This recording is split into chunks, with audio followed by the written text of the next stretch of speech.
12 তারিখ রাত পর্যন্ত আপনারা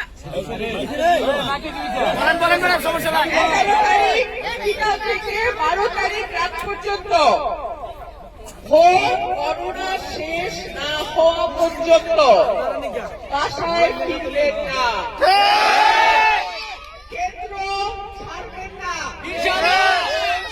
প্রত্যেকে যার যার কেন্দ্রের মহড়ায় থাকলে কেউ ভোট চুরি করতে পারবে না। মানুষ যখন